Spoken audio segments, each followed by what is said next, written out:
अस्सलामुअलैकुम रहमतुल्लाहि व बरकातहू। मैं अमीर बादशाह। हमने पिछली क्लास में अलामतों की ज़र्ब को देखते हुए मसाइल को भी हल किए थे। आज हम अलामतों की तक़सीम को देखते हुए इन के मसाइल को भी हल करने की कोशिश करेंगे इंशाअल्लाह। आइए आज हम अलामतों की तक़सीम को देखते हैं। जैसा कि हमने अलामतों की ज़र्ब में देखा था कि अगर दोनों अलामतें प्लस हैं तो जवाब में भी प्लस आता है।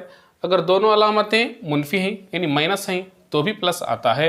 अगर एक अलामत प्लस है तो और एक अलामत माइनस हो तो यानी गैर एकसा अलामतें हों यानी अलग अलग अलामतें हों तो मुनफी की अलामत आती है, चाहे वो plus into minus plus divided bye minus हो या माइनस डिवाइडेड बाय प्लस हो। यहाँ पर आप बगौर मुशाहिदा कर सकते हैं।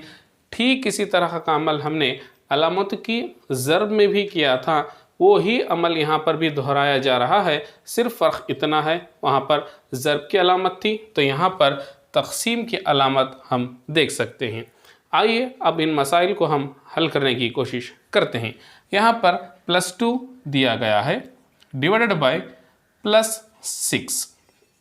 अब आप देख सकते हैं दोनों अलामतें एकसा हैं, तो अगर दोनों अलामतें एकसा हो तो अलामत जो आती है वो प्लस होती है। यानी जैसा कि हमने देखा था अलामतों के ज़र्ब में प्लस इंटू प्लस प्लस होता है, ठीक इसी तरीके से यहाँ पर भी plus divided by plus plus ही होता है। फिर 2 एके 2, 2 तिरका 6, तो +1/3 इस तरीके से हम बआसानी लिख सकते हैं। यहाँ पर हम इस बात को समझने की कोशिश कर रहे हैं कि अलामत प्लस आती है या माइनस, क्योंकि प्लस और माइनस में बहुत बड़ा फ़र्क होता है। अब मिसाल के तौर पर अगर हम देखेंगे एक अददी ख़त पर अगर दरमियान में सिफ़र है तो यहाँ पर मुस्बत एदाद को लिखते जाते हैं +1 +2 +3, ये तरफ -1 -2 -3। अगर -3 की जगह अगर +3 लिखा जाए तो इनके दरमियान इतना बड़ा फ़र्क है, क्या हम सही लिखते हैं? नहीं, क्योंकि +3 का अलग मुकाम है, -3 का अलग मुकाम है, +3 का अलग मुकाम है।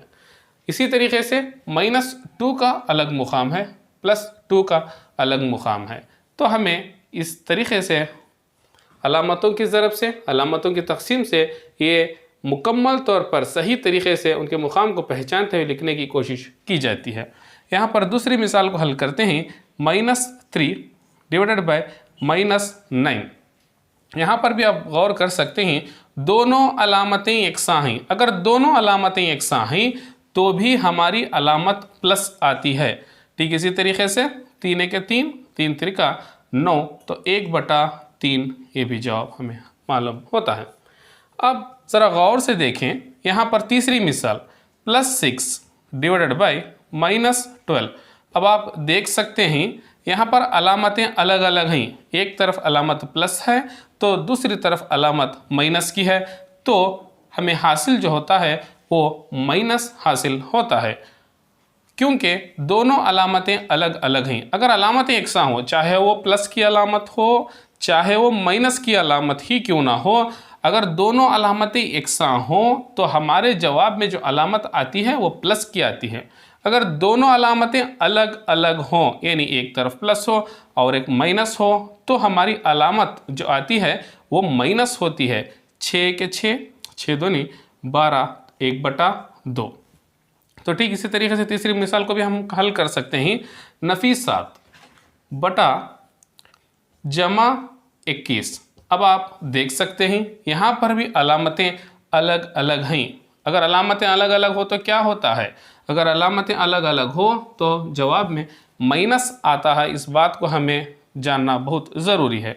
7 के 7, 7 तिरका 21, 1/3।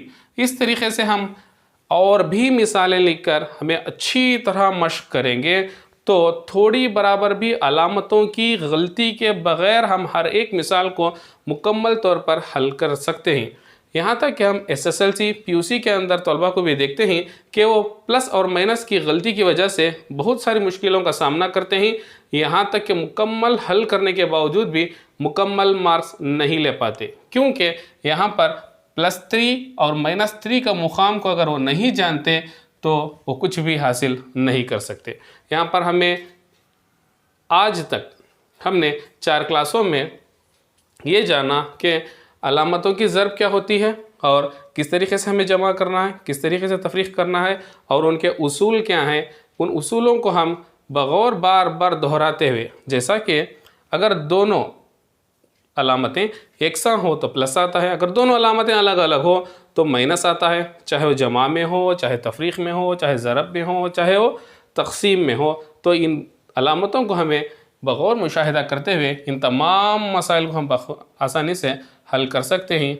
उम्मीद है कि आप तमाम जमा, तफरीक, ज़रब और तक़सीम को अलामतों के साथ हल करते हुए थोड़ी बराबर भी गलती किए बगैर हल करने की कोशिश करते हैं। जज़ाकल्लाह खैर।